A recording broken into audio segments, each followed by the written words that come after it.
Yes, I will. Gary, how are you? Michael Corkin here. How are things? Good, thanks. How are you? Yeah, I'm very well, thanks. All together. Gary, you're just back from Portugal. It's been a hard-working camp. Can you describe how kind of everybody is now? Just a couple of days away now.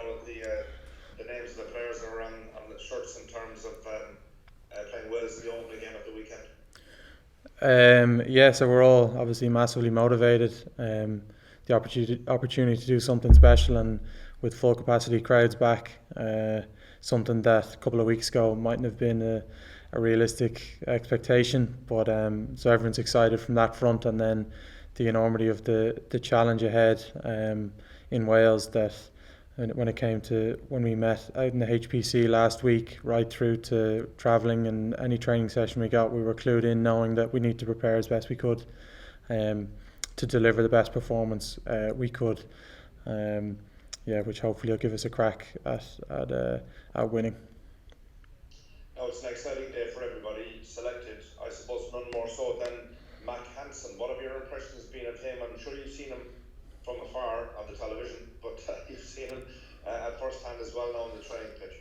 Yeah, I've been watching him for Connacht, how dangerous he's been, how good he's been on defence at his reads, and yeah, how dangerous lightning he is with the ball in his hand and attack. Played against him as well, so was learnt lessons on that front, and then thankfully, or luckily, I've got a chance to train with them and build that relationship and connection, which has been really good. So I'm excited to see what he can do, and delighted for him that he's getting his opportunity. And after the November series and how well that went, and separately the victory over New Zealand, how important is it that you take the next step? How important is it for this group of players that you actually go on and win silverware in this Six Nations Championship?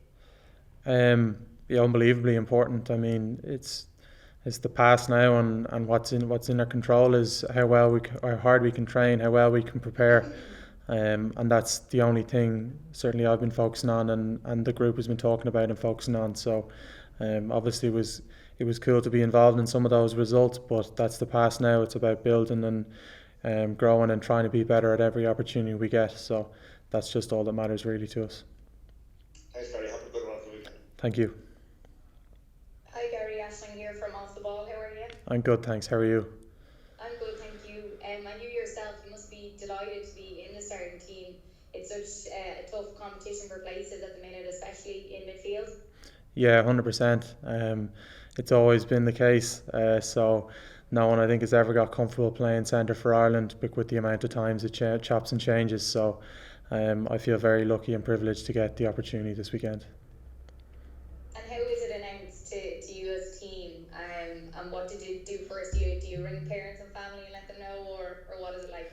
Yeah, it's announced to the team before the last training session, so you still kind of get that lump in the throat when you see your name. And I've experienced not being there. I've experienced injuries, missing out in selection, so it's still unbelievably special when you do get the positive news. And obviously you stay tuned in and focused on training and getting the most out of that. And then when the opportunity presents itself, yes, to text the people that are close to you the good news, so they can enjoy the special moment and build up to the weekend.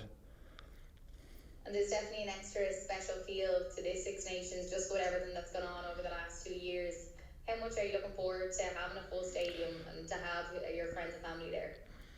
Yeah, it's tricky to put into words the feeling, but it's I won't do it justice, but it's just incredible getting a chance to play in front of a filled Aviva or a full Aviva. It's just yeah. So we've had some special days in the past, and thankfully I've managed to enjoy them and be part of them, and that kind of motivates you to try and do that again. And yeah, so with the Six Nations, and like you said, the context of what's happened over the last 2 years, there's kind of a always talking about the light at the end of the tunnel, but it does seem that it's something you're allowed to say now.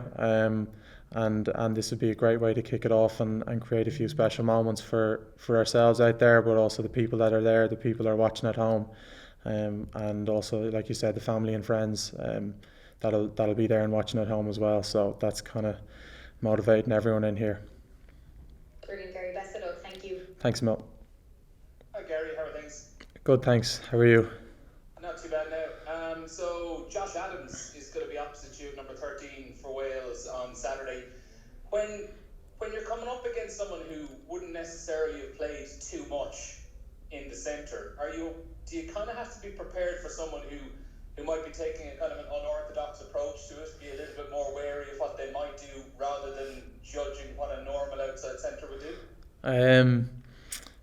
I mean, I guess so. Yeah, there's an element of unpredictability and maybe a bit of fear factor from that perspective. As it wouldn't be huge amounts of a tape been able to watch on him of playing at 13. However, there is that relationship between the 13 and the winger and how to defend, and especially how teams are defending nowadays. Someone who can defend on the wing like he can and as well as he can, there'll be no problem for him in the centre, I'm sure.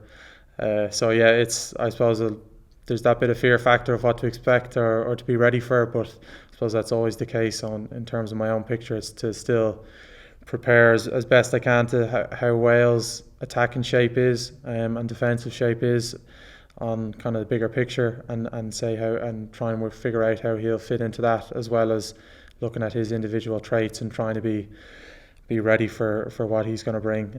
So that's the challenge on my front in terms of him. He knows his way to the whitewash, especially in the Six Nations. So that's at the forefront of my mind, is to try and do whatever I can to stop that. And just finally for me then, if you were to compare where Ireland are now to 12 months ago when you were coming into that Six Nations campaign, just how much more familiar and comfortable are you with what Andy wants you to do as a team, with the game plan? Yeah, I think we're a lot more comfortable and familiar with it. I suppose you have to go through the tougher days as a group to ultimately come out the other end and grow and be better, which we did. And then we've had a few successful days as well, which we've come out and grown as a result. So yeah, the challenges won't stop in what's coming now, and I think other teams have probably grown and evolved from 12 months ago as well. So yeah, I think we've definitely taken a step forward in how we've prepared and how we played it over autumn. But now it'll up to see what we can deliver when it comes to the Six Nations, which from experience and most people know is incredibly tough. So it'll be definitely put to the test. Thanks, Garry. Good luck for the weekend. Thank you. Harry, it's Mark Orders from Wheels Online. Yeah, how are you? Yeah, not too bad at all. What do you think of the side Wales have selected? Well, incredibly dangerous is probably one word to use, or sentence to use, with the back three they have in someone like McNicholl is someone I admire, and his ability to ball play, his strength in the air, on attack, his reads in defence. Then you've someone like Liam Williams with his experience, obviously backs up what I've said about Liam McNicholl, who does the same. Then you've obviously Josh Adams, which I was talking about, in the centre, which is going to be an unbelievably tough challenge from my perspective. So right across, I suppose, I go through everyone. You've Williams at 9, who's probably one of the best attacking 9s there is at the moment, with his attacking kicking game, his sniping around the sort of pillars either side of the ruck.